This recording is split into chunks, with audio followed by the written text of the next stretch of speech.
Hello everyone. Today we will look at this script I made, this pick up, drop, and throw object script. So let's start by a demonstration. I'll pick up the sentinel beam, and you heard that beep. Don't mind that. So I'm gonna walk up to an object, ping, and look. I've picked up this thing. I can drop it. I can pick it up.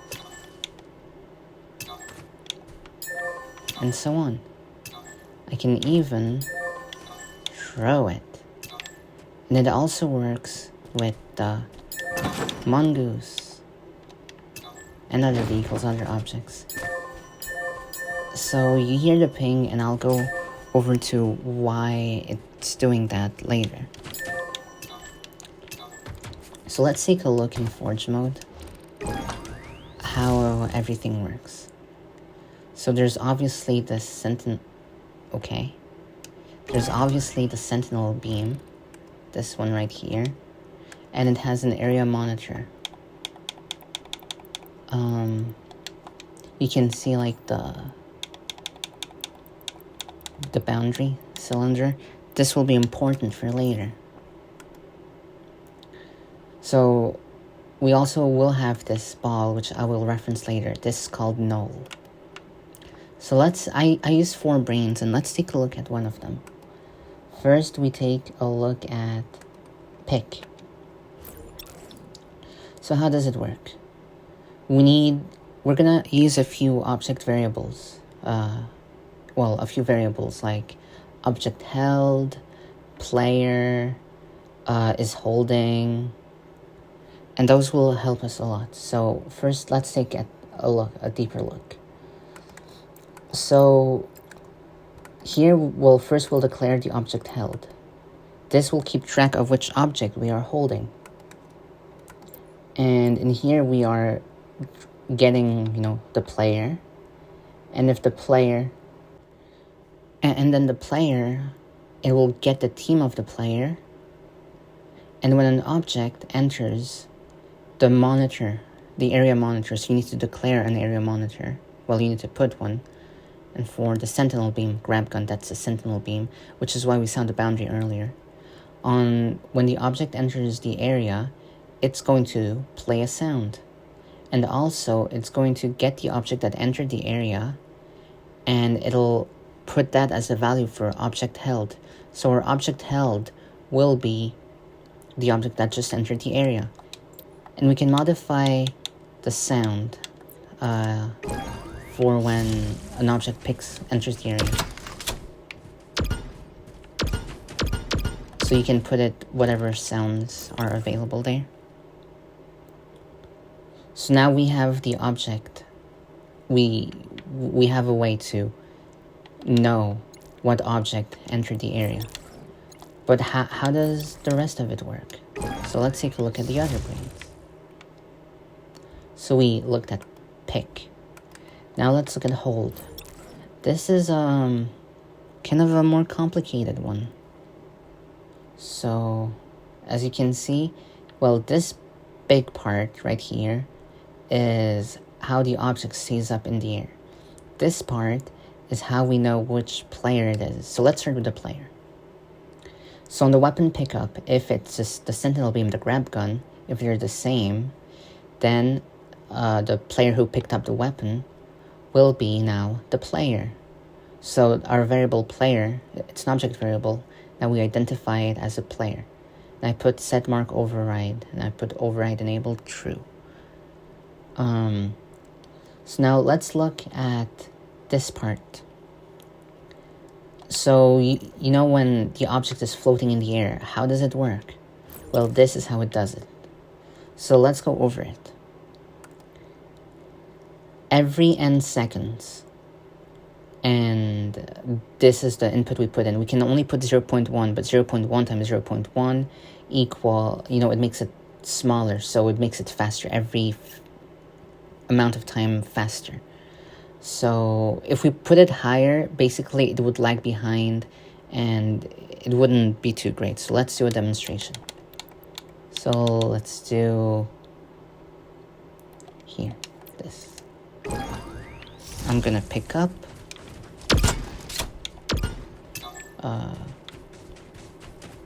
See? It's doing it, it messes it up. So we need this script to be running a lot. So that's why we put 0.1 times 0.1. You could put 0.1, but that's gonna make it more laggy. So you need this to be faster. So, alright. So we'll have like this Boolean variable is holding. If it's true, then we will set the object velocity, and then we will set it to all of this. So first our object. Which object? Object held. It's a variable. Remember, variables can change. So whatever object we had earlier will be the object. And now for all of this part. So what will we do? We will take, this is a vector. We need to set 0, 0, 0. We need to add them up just to make this work. So we need to get the player. We need to get the player's position, object position, and the player aiming vector. So we have these two.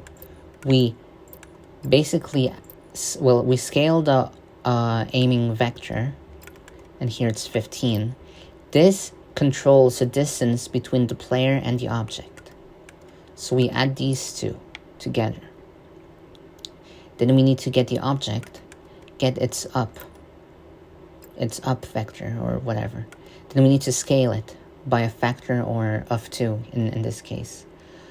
And then we get the position 2, and then we add them up. And then we add up the scalar. It should be 5, but I was messing around with it. But 4.9 should be fine as well. So what this number does is how much drift it does. And this one, the speed. So let's experiment with these values. So if we put 30, let's pick up the... See, it's further away. Now, let's put it back to 15. 15 is what I had based on the portal map. So this one, I'll put it to 10 so you guys will understand it better.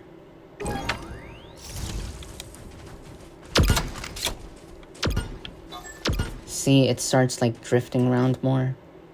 So 2 is a good number to have instead. And now this one will be interesting. This is like the smoothness, how smooth it will be or how slow in a way. So, alright, I'll put this to 50 so you guys can see. Do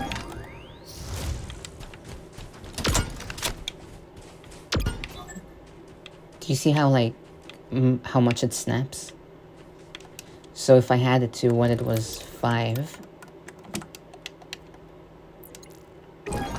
you will see that it's more smooth, well, less snappy, I guess. So this is like preference, I guess. So basically all of this gets added up, calculated. You can change the parameters. And all of this just set the object velocity. Well, yeah. And is relative false. So that's how it knows. But now we will take a look at the other brains. Operate and throw.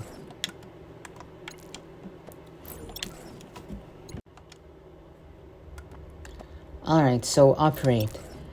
First of all, this script I have worked on for a while, kind of. It's basically my Portal logic script that I cut down.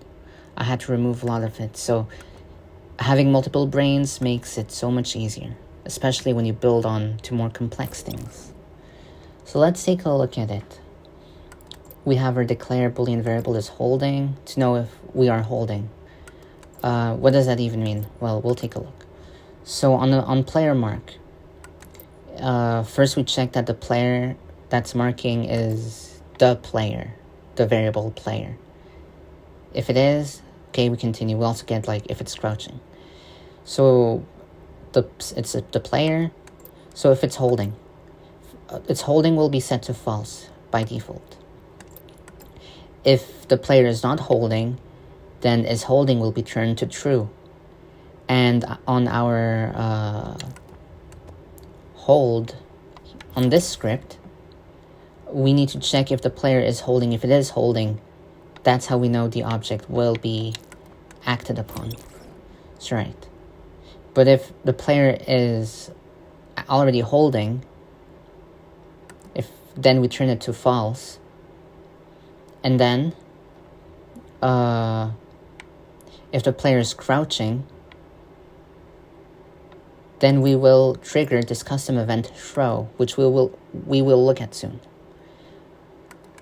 And then, but if the player is not crouching, then we will set this object as object held, and again we turn off is holding.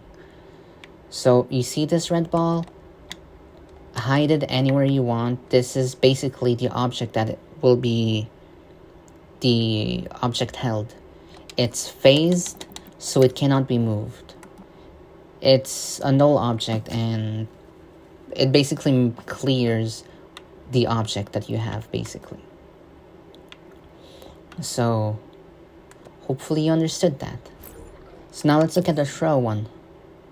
This is the custom event. Pretty simple, as you can see. The player, we get the aiming vector of the player, and then we scale it. And we set the object velocity, object held, and remember, you can change these variables, so I'll say 600 and we'll see. Also, just to be sure, null. Well, I guess the way I did it, the object gets nulled. Object held. So now that I increase it to 600, I crouch and then I ping. And that goes so far.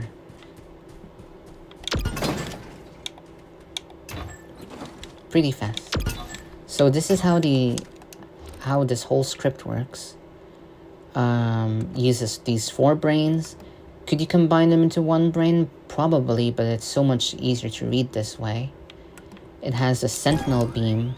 You can use another object. You can use different methods to achieve a similar result, but area monitor is how I did this method.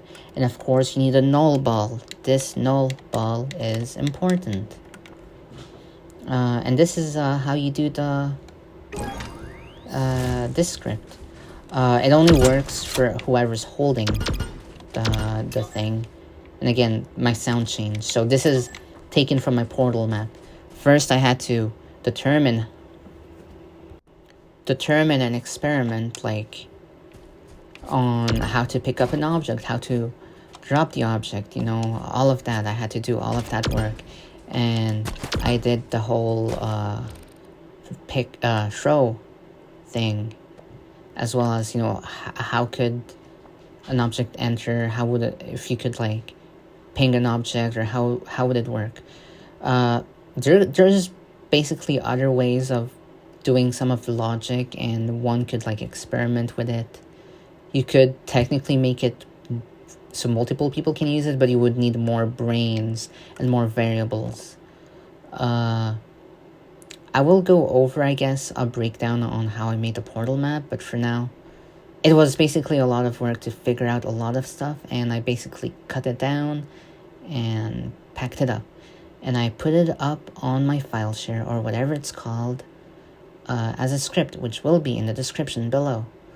So thank you for watching, and I hope you guys will have fun with this script, or that it will be useful to you. It was a lot of work to, research all of this. So, see you next time. Goodbye.